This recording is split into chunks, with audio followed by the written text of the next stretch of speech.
This podcast contains content that may be disturbing to some audiences. Listener discretion is advised.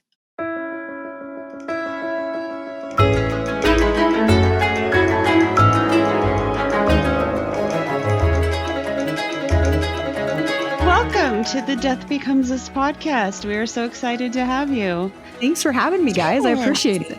Hi, I am just so curious now because we were just talking off air. Your crystal that bites, does she have a name?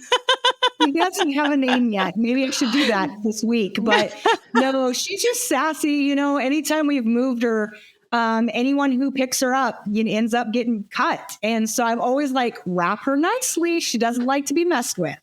We should name her before the end of the episode. I love that. Yes, let's do it. She needs a blood tribute. I've never heard of that in a crystal before, but I'm here for that kind of energy. So I just have to say that one of my favorite episodes ever on Paranormal TV was the episode that you did from Ghosts of Morgan City where you caught the full-bodied apparition. Can you tell us about that? Yeah, I'm going to tell you. I'm going to tell you everything. Please. Yes. Okay. So we were on break. Okay. So we were on break, which means nobody goes in the house. Nobody goes near the home. Everybody's out. We are eating. We are in the bayou. I remember exactly where I was sitting. I was staring out at this beautiful, the water, and the sun was going down. It was just incredible. And all of a sudden, all the mics and every producer and every person out there chirped up, "Get to Ben Hansen now." You know, it's dark and you're running through the bayou and you want to watch for gators, snakes, seriously, guys, everything out there wants to eat you. Okay. Oh, yeah. So they're like, right. So they're like, "Get to Ben now." And I am running. I don't even know where the heck I'm running, but I'm running. And I get to the RV and Ben is in there just white. He is just white. And he's like, "Get in here, get in here." So the thing is that people don't understand is that Ben was in the RV talking to his young boy who was not even like 1.5. He was being a good daddy and he was on his phone.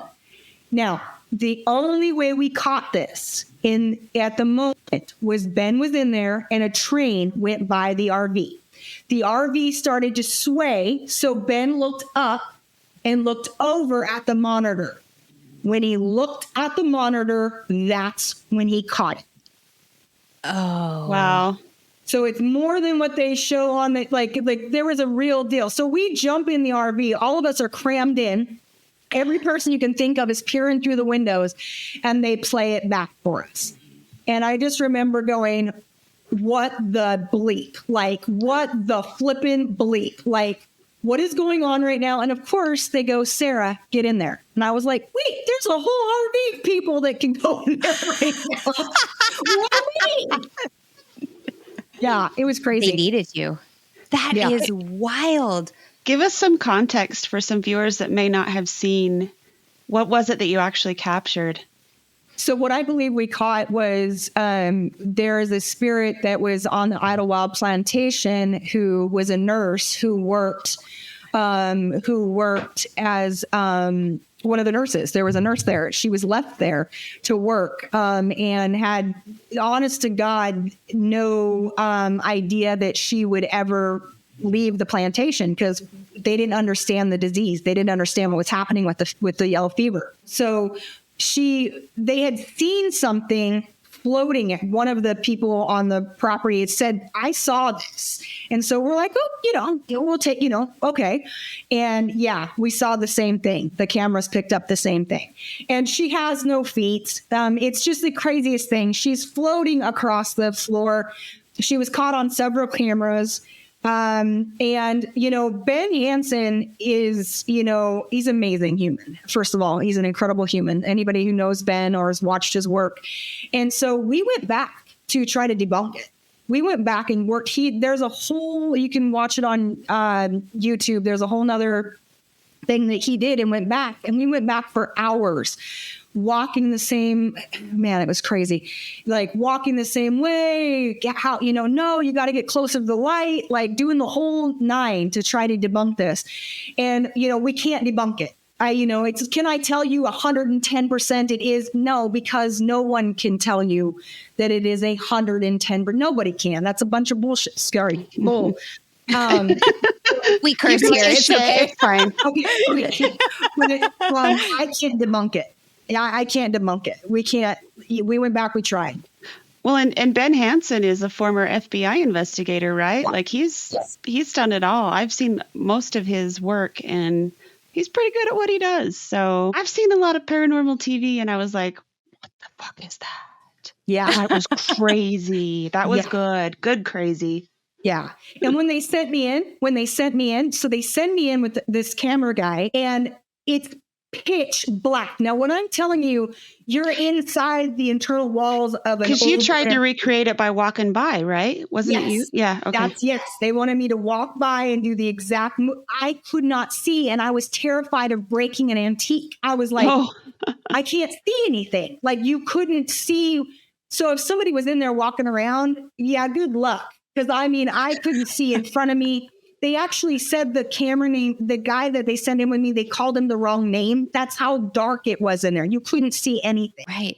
I'm going to grab some of my equipment just in case something weird happens. Oh, cool. That would be so fun. Keep talking. Oh, so okay. I did want to ask you, so you mentioned that she didn't have any feet. And I feel like that's something that comes up every now and then with legends or stories, or people see it and they always seem to indicate floating and no feet. And I was just wondering if you had any theories or ideas on why no feet? Where did they go?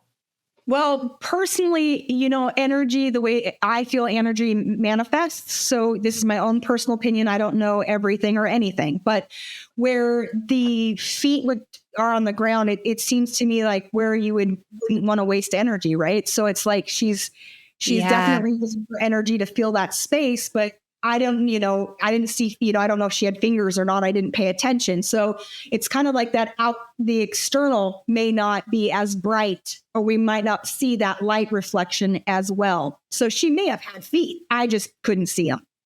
Right. No, that makes so much sense. I have my EMF detector, my REM pod, and my flashlight on. So nice. So you got started at a pretty young age communicating with spirits. What was that like for you? Scary.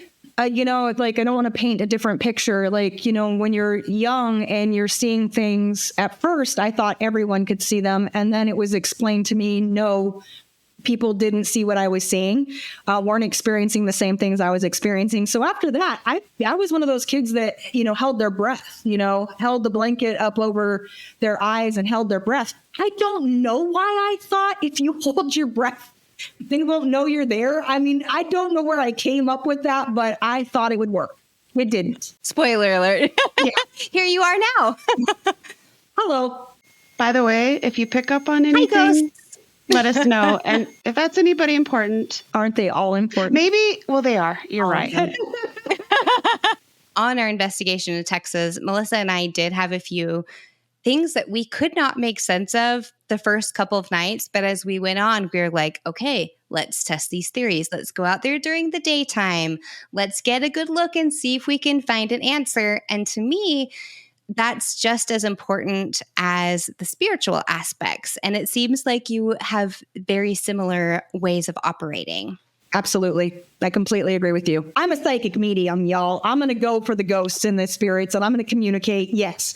And I don't usually work with the things that go, but that doesn't mean that you don't get good stuff there that sometimes lines up, which then sets you forth in another direction.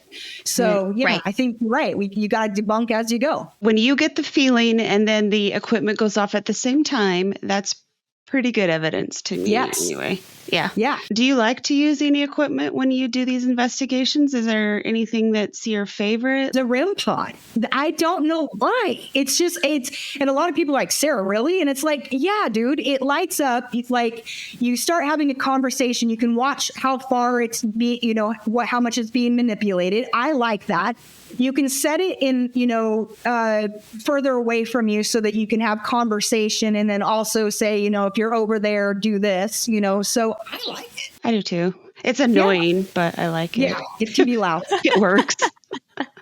So I've studied a lot of psychic phenomena and how different mediums are able to perceive information that comes in. My question is, how does it come in for you? How do you like actually see or know the spirits that are trying to communicate with you? I'm very curious about that.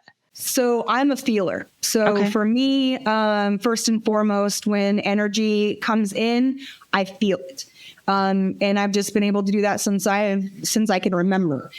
So different sensations in my body is a way of communicating. Kind of like the REM pod lights up different lights for different frequency. My body lights up, and I know what it means. Do you have ancestors or anything that also have your same gift? Like, is it passed down? Yeah, for me, I have it on both sides. So both sides of my family, and didn't know this until, much later in my life when I started asking questions, and, family members were like, oh, your great grandma used to play with these cards and she used to do that. And I was like, yeah, now I know what great grandma was doing. So yeah, I do have it in my family lineage. Yeah. That's cool. It's too bad they didn't explain it to you when you were younger. But then again, maybe they're like, if she doesn't have it, we don't want to scare her. Yeah.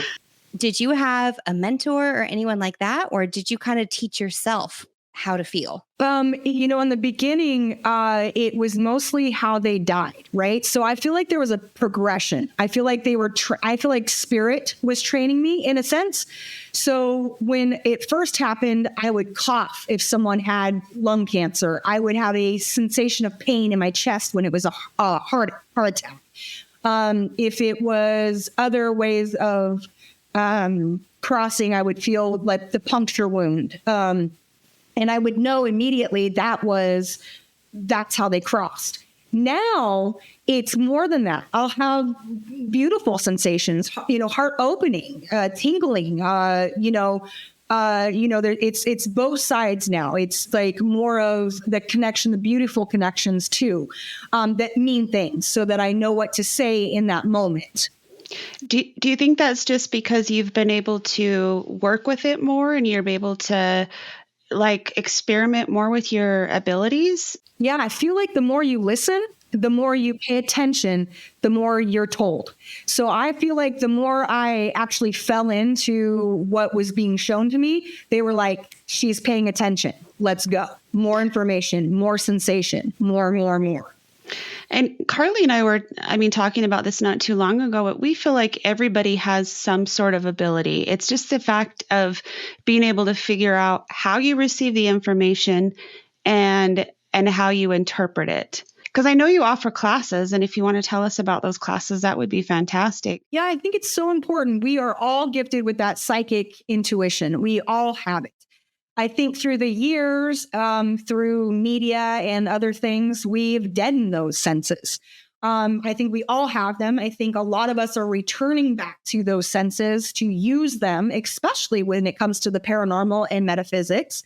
But I think we should use them because so many of us are struggling to just find answers. Like we meditate, we pray, we ask, we hope, but we feel like there's no answer. And we learn, if we can learn to sit with our senses, we can get that next message. And so I love teaching because I think it helps people step into that, at least into a direction, if that makes any damn sense, but stepping into a direction so that they can get more clarity or get more understanding or figure out if this is the right job for them, sit with the information. So yeah, I love teaching. I teach all types of classes from what's your gift to working with your guides to connecting to loved ones. So yeah. And your program is called Pathways to Spirit, right? It is. Awesome. Yeah. And how can people find that if they're interested? Yeah. So just head over to mediumsarahlemos.com. There's all kinds of information there for you.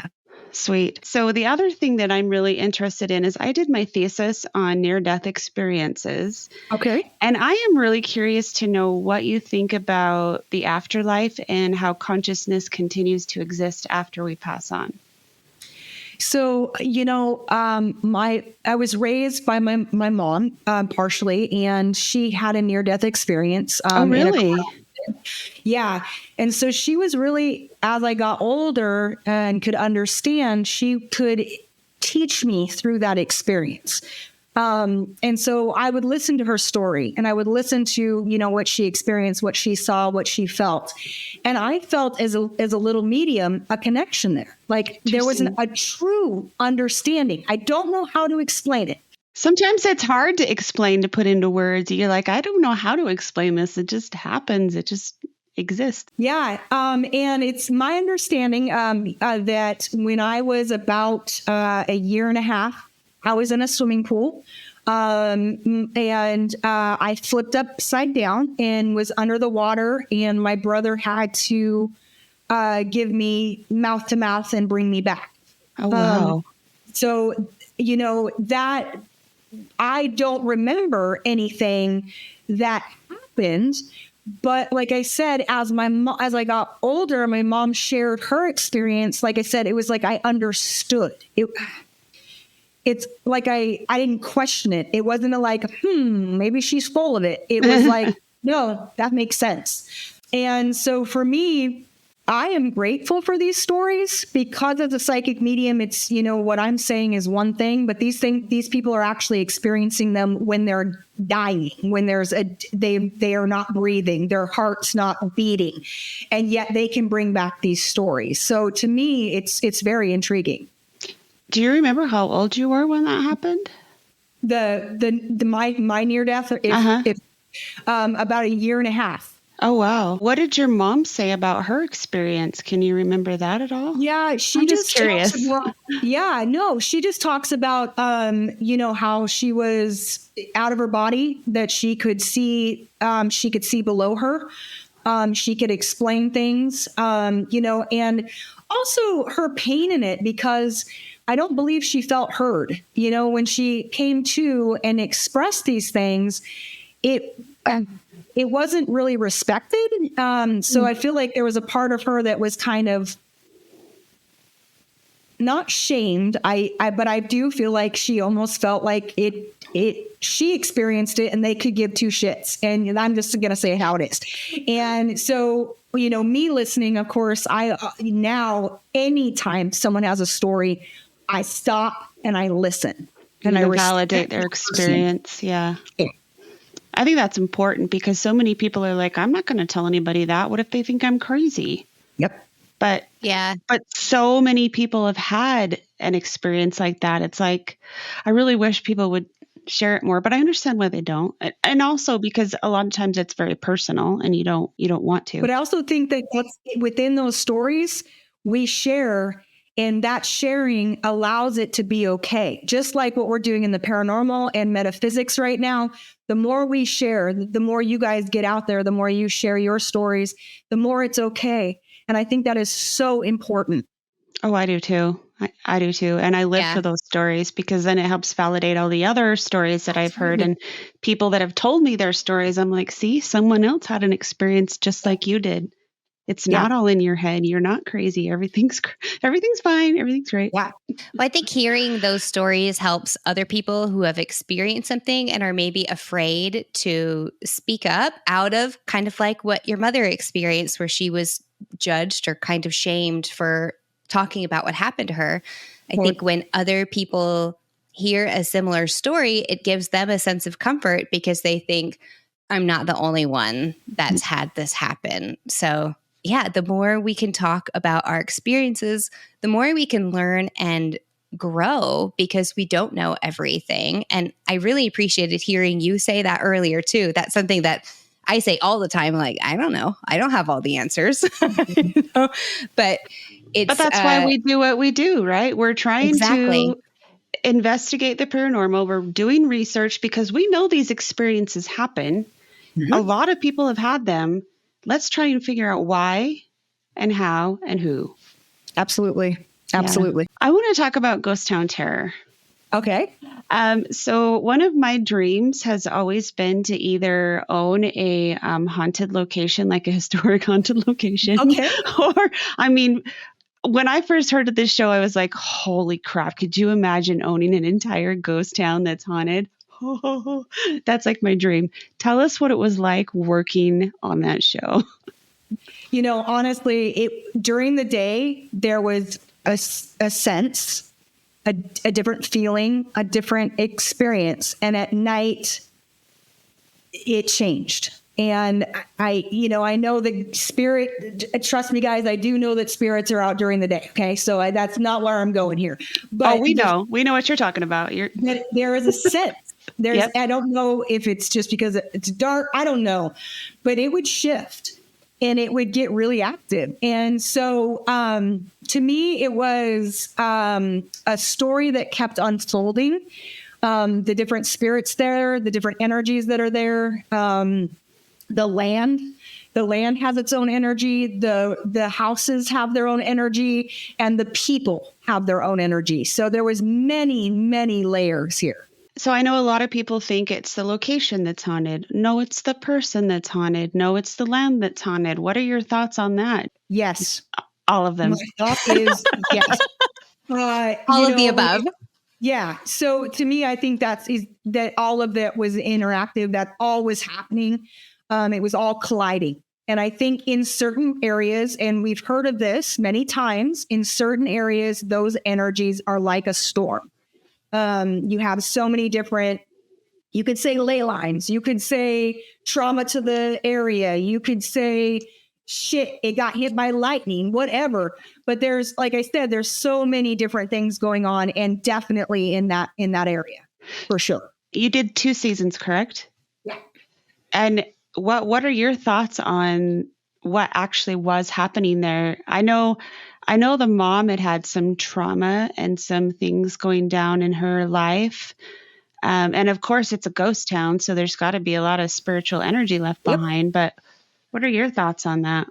I, honest to gosh, feel like it was all three. That's the land itself. If you know anything about Butte, Montana or Anaconda, Montana, it's very mined. The earth has been stripped, farmed. It has been taken. And the energy that lies there, you can feel is not happy about it. They have the only lake of acid. There is literally a lake of acid that birds don't fly over. So we're talking about land that is not kind of harmed. It has been very harmed. So for me, I think that there's a layer there that could very well be investigated.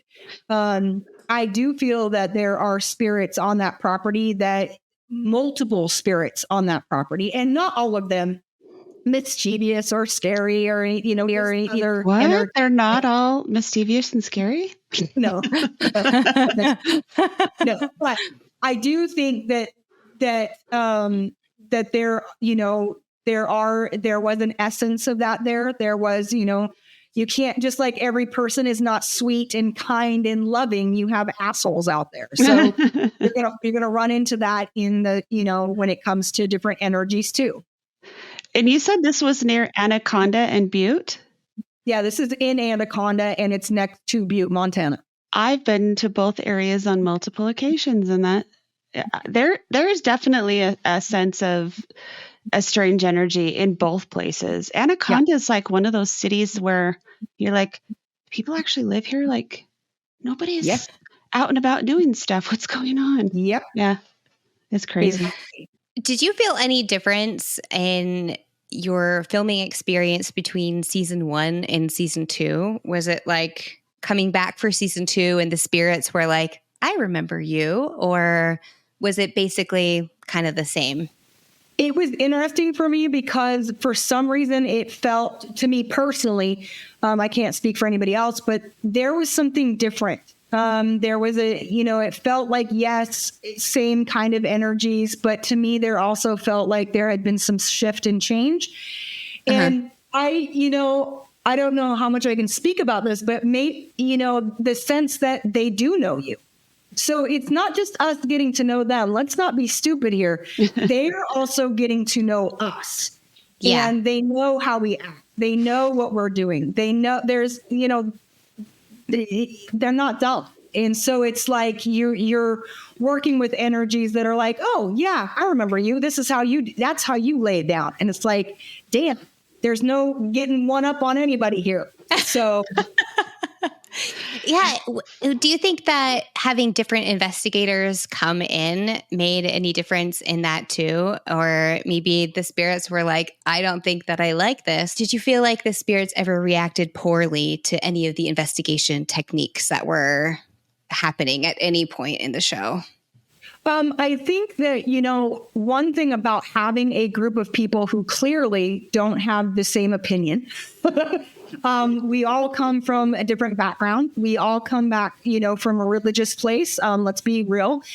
From, I'm raised a certain way, they're raised a certain way. They experience their ghost stories that brought them into the field are completely different than mine, what have you. That's one cool thing about having a team is because you're going to look at stuff differently. We may not always agree on it, which is actually a good thing if you actually want to go deeper. If you're all in the same playing field, what's going to happen? Vanilla. Yeah. It's just Right. the same, have vanilla ice cream again. Okay. But the reality is when you go in with different thoughts, even if I don't agree with it, that it's going to go in a different direction that maybe I would never go there. But like the reality is that it would never be looked at. Right. I agree. I think that's the importance of having a team with different abilities, different expertise, and different points of view. Because if you're all going in there with the same idea, then you're going to come out with the same outcome, and you might not even be able to get any evidence or whatever it is that you're trying to, collect. But Carly and I work really well together because we have two very separate areas of interest, very separate investigation techniques, and being able to put those together and be able to put our ideas together, I think gets us some pretty positive results. So I agree with that. I think you need people that can think outside the box and who can really go in and, hey, what about this? Or what about this? And being able to be open with it and being like, okay, let's give it a try. Yep. That's what paranormal science is about, right? Yep. Different Otherwise, methods. what's the point? Yeah. Different methods, different beliefs. You're all getting little pieces of the puzzle. And if you're going in for a proper investigation, I mean, the three of us could work together and we could all be talking the same spirit and all get different bits. But it's when you combine the bits of evidence that give you a better picture of what's going on. So yeah, I agree with you. I've been on investigations of my own where I was like, I don't know if I like that. And on the flip side, I have been the person that was like, I don't know what's happening here. I'm going to poke at this ghost just to see, in respectfully most of the time. Of course. So do you have a regular spiritual practice that you do? Is there something that you do to get ready for an investigation or just in your day-to-day life? What advice can you give for us and our listeners on that side of things? Does that make sense? Yeah, I'm going to say something that's probably controversial, but I'm going to say it anyways. Please do. Don't go in with the assumption that everything is bad. Don't go in assuming that everything is dangerous. Don't go. Should you be aware? Yes. Should you be careful? Yes. But don't come to my house and bust down the door and bring in all these crystals and shit that say you're negative, get out. Burning shit, doing all. It's like, whoa, this is my house, first of all. And don't assume I'm an asshole until you get to know me, right? Well, and also, when you come in with assumptions, all you're going to get is an answer for that assumption. That is it. So going as open as you can. I personally don't know anything about a property or a place before I go. One, because people don't believe psychic mediums. They just don't. So the reality is I have to be more careful than any paranormal investigator out there. I can't know anything because I'm going to be assumed that I'm a fraud or a liar. So I go in with nothing. I don't want to know anything. And I think that's also very respectful in a sense because I'm not going to go in with an assumption. So I say go in open, state your intention. If you feel like you need to have a protecting stone, absolutely. I'm not saying don't. But what I'm saying is don't go in with assumptions because all you're going to find is that answer. You're just going to prove your assumption correct. So go in open. And what I would say is it's more important when you close down after an investigation is like, whoa, yo, you stay here. I'm going to go. Right. So your energy, whatever that energy is, stays here. It remains here. And my energy is going to flow and go. So I'm going to sage. I'm going to use selenite. I'm going to use intention because that is our number one power in this domain is our intention, right? Not in my assumption, my intention. So what I am allowing to occur with my physical energy when I'm in this property. Also, when I leave this property. So, and one thing I think a lot of paranormal investigators don't do is, protect their REM pods, their devices. Understand that you laid energy down on other energy. That frequency and vibration can be shifted and changed. So when you leave, take care of if you care, take care of your equipment, sage it, cleanse it. Again, intention and things like that are important. Sorry, I kind of went on and on. No, I appreciate that. I've never thought about that, to be honest. Yeah, I don't do that with my equipment, but I probably should. Your equipment becomes a part of you. It's the way you communicate. That's true. Yeah. And I agree that not going in with assumptions that everything is evil. It's not always demons. it's not always demons. It's not even always paranormal. Demons. Yeah. Yeah. Yet there are everyday reasons why people can experience things that we label as paranormal. It doesn't take away from your experience, but have you ever had an encounter with an entity that you would label as scary or that you were like, not today? I don't like the ones that feel like, even with Ghost Town Terror, that energy that stalked us. It doesn't feel good. I don't care if you're out in the forest and it's a bear, or if you're in a abandoned school and you got something literally moving around you and like watching your every move. That doesn't feel good. That sensation is like, I want out. It's very much a human response. It wasn't a psychic medium response it's a shit. It's time to go. It is time to go.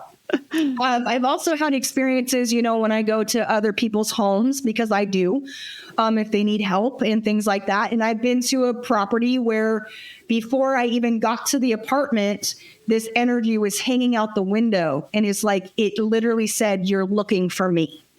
And I was like, shoot, like, wow. this is not going to be what I thought it was. And that energy was big and scary. And of course I didn't let on, because you don't let on, you don't feed in, you don't hook in, you don't make that connection. So I didn't, thank goodness. But yeah, I've been in situations. How do you make yourself not react to that? Like, how is that hard for you? For some reason, not. Yeah, I don't. Yeah, I mean, in the beginning, before I got into the apartment, I was like, shit. But once you're there and you see people being affected by it, I think there's a part of me that goes, bring it.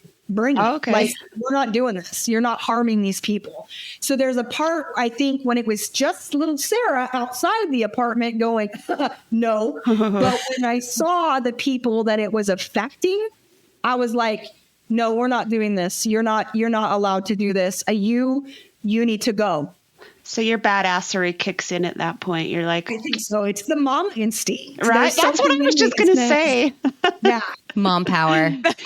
I know exactly that feeling that you're talking about, where you're like, oh no, wasn't prepared for this. But then it comes time and you say, not today, motherfucker. Yep. Not today. Not today. Do you ever have issues in your own home, or how do you keep that out of your space? What are some of your practices and techniques for doing that? I don't know if it's because of the way things progressed with my gift, but I'm kind of, to an extent, okay with interaction. So the other day I was in my office here, and I'm doing a reading, and all of a sudden my radio turns on in the other room. And I'm not going to pretend like I'm okay with that. Like, I'm sitting in here. There's no reason for that to be going on in there. So I get scared. Like, there's a part of me that's like, all right, I'm going out. Like, open the door, swing in with sage and, I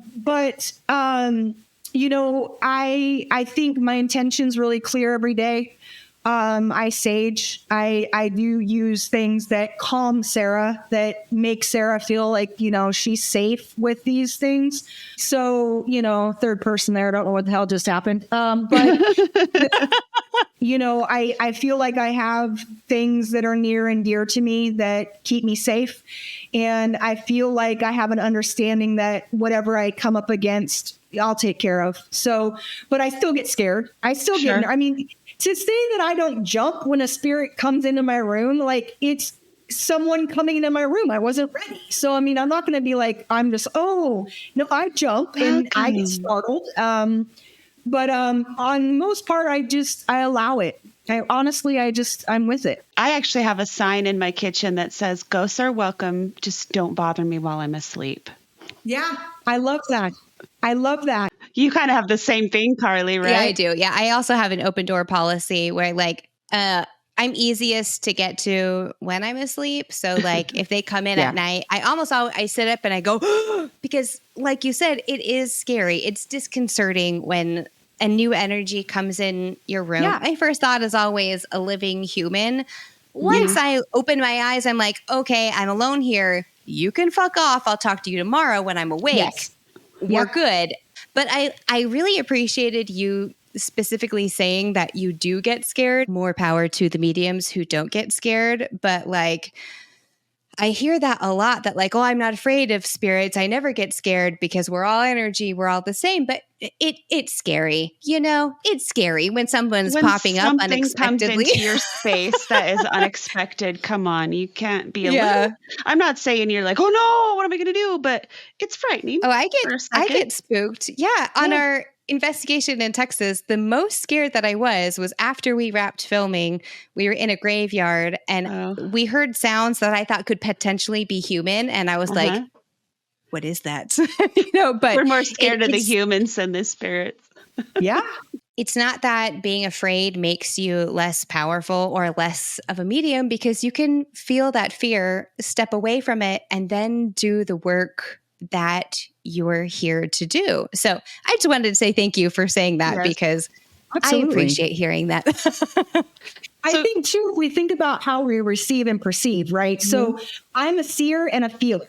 So I receive with my eyes. So when something comes at me, I'm going to jump. I am a human. Mm-hmm. So it doesn't matter if it's a wild animal or if it's a spirit, shadow, or anything that's how I work. So if I see it, it startles me. Also, feelings, when you have a sensation of someone over you at night, that's an energy. Yes, it's just energy. Okay. But it's energy over me at night. I'm going to be like, out you go. I'm not going to be like, I slept peacefully. It was like, no, bro. He was breathing out and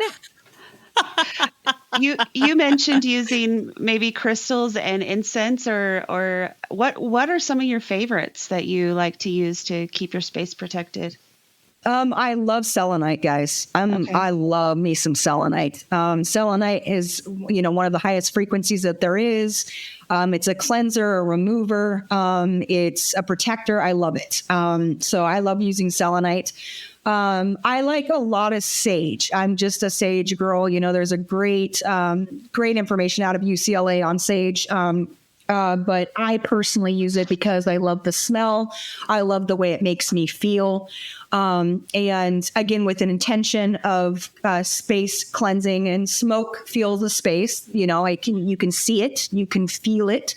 So I know it's doing its job. Let's see what else. And again, my intention, it's really working with my intention, what I say, what I feel, and what I express.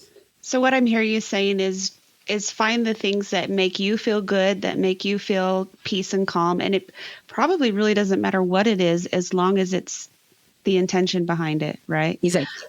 Carly, can I ask you a quick question? Yeah, of course. Did you have another dog by chance previous to the dog that you have now that is in spirit? Mm-hmm.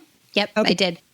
Okay. It's very clear that, this dog has gone nowhere. Like, so I'm trying to pay attention and I'm just like, this other dog is just literally like, what's up? What's up? And I'm like, okay, buddy, just give me a sec. Just give me a sec. And it's like, no, before you go, mom's gotta know. I'm like, okay, I will. I promise you will. It's like, and I feel like those, I won't go on forever, but I do feel like the two of them interact. So the one that's still with us and the one that's in spirit, they react to each other. So just had to bring through that. Just a hi, Mom, I love you and thank you for everything. So that's she all was my baby. Here, I'll tilt my camera up. I have a little portrait of her up there. Okay. It's hard to see, but it's after she passed, I had her painted, and I have her paw print is on my arm. I was just going to say, damn it, I wish I would have said that, because she was showing me the paw print, but I personally, I'm not going to lie, I thought it was in actually like cement or something. So I do have it in clay also, but that's okay. That's what it is. Yeah. So I have that in here. I'm not sure exactly where it is right now, but yeah, that's in the room with me. She's she used to come and lay with me in my bed. I missed her so much after she passed away, and I would be laying. And for me, communication with animals who have passed on is a lot like humans, but house pets are much easier for me to understand than a more wild animal, because I feel like they speak human more. I agree. But it felt very much the same way as a human spirit coming in, but just slightly different energy. And I could feel her get in bed and lay on her spot by my legs. And so she always likes to come up anytime if things are stressful, or sometimes just because she loves me. So I appreciate that. Thank you. Yeah, absolutely. It's like, usually I would do that stuff. I have nothing here to prove, but I was like, she won't stop. Like, it was like, I'm going to keep talking. And I'm like, oh, and I'm going to keep listening. I hear you. You. Yeah. Well, and our animals are such a form of comfort for us. And so to know that she's still there comforting you is kind of cool. Yeah. Yeah, I've always been very closely bonded with my dogs. Obviously, you saw the one who is here now. Yeah, and she was my unofficial emotional support dog. If I was having a hard time, I would sit on my kitchen floor. I don't know where that originated from, but that's like my place. If I'm having a bad day, I literally sit on the kitchen floor, and she would come and she would lay with me until I felt better. So she was, I think there's a lot of people who are looking for connections with their pets. Yeah. Excuse me, I said pests. With their pets. Same thing sometimes. Yeah. Is that something that you do for people regularly? I mean, I know she was just here and being very insistent, but is that something that you help people with regularly, connecting with their pets? So it's my psychic ability, or my mediumship abilities, not my psychic abilities. That's different. But is with humans or animals. Absolutely. So and it's whoever comes into the session. I can't I usually finish with pets, because most of the time people really, but other times it's like, I only came to talk about my dog. I only want to talk to my dog. And I totally understand that. What is your advice for people who are trying to work on their psychic abilities or their mediumship abilities and want to advance them further? Practice. I think, we have a want, right? We have this excitement. I want to learn this. Right? And there's safety in learning, but it's scary when it comes to practicing. So find people you can trust, find people that will give you an honest feedback, not just kiss your ass, but give you honest feedback, and practice as much as you can. Because there's one thing to learn, and there's, like I said, there's safety in learning, and that's beautiful, right? It's still a little scary, but it's really when it comes to practice. So, being able to be a part of a psychic circle or a mediumship circle, where you can practice, or, I always tell people too, if you're interested in paranormal television, try to figure out how it ends. You can practice in your own front room. Ah. What are you sensing? What are you feeling? What I are you never thought of experiencing? that. Yeah. And so what do you think? How is it going to end? Right. And write it down. A lot of people right now are really into the true crime stuff. And if you're listening, I can't do that because it broke. I can't. But, if you're into it, see what you feel, see what you experience, and see what happens by the end of the book or the podcast. So you can practice at home, too, when you're not just ready to give a message. Yeah, no, that's such a clever way to practice, because that also gives people on the spot validation if they got it right. And the TV host or the podcast or whatever says what they were just thinking, that's instant. I got that right. Is there anything that you want to leave with us? Like, what's in your future, Sarah, before we sign off and say goodbye? What is it that you want us to know about you? Really, I'm an educator. When I first came into my gifts, it was hard to find people that could help. And so I never want people to feel alone.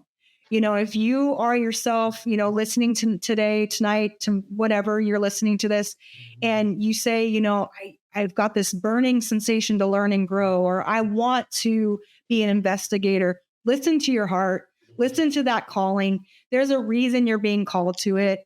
Make steps to grow yourself. And if you find your community, man, you're not alone. You are not alone. You are not weird. You're not a freak. And hey, woohoo, the weirdos. It's find your people. Find your people. Grow your gifts. Go on that first paranormal investigation. If you feel the calling, listen. And there's people out there that will help you. There are people out there that will help you learn and grow, just like podcasts like this. So continue. I think it's beautiful. But yeah, for more information on what I do, and all my adventures, you can follow me on TikTok at Medium Sarah Lemos, or you can find me at mediumsarahlemos.com. Thank you so much. Thank you. If you loved what you heard today, please consider leaving us a review. Death Becomes Us is an Emotional Pictures production produced by Sarah Nichols and Alex Eisenstein.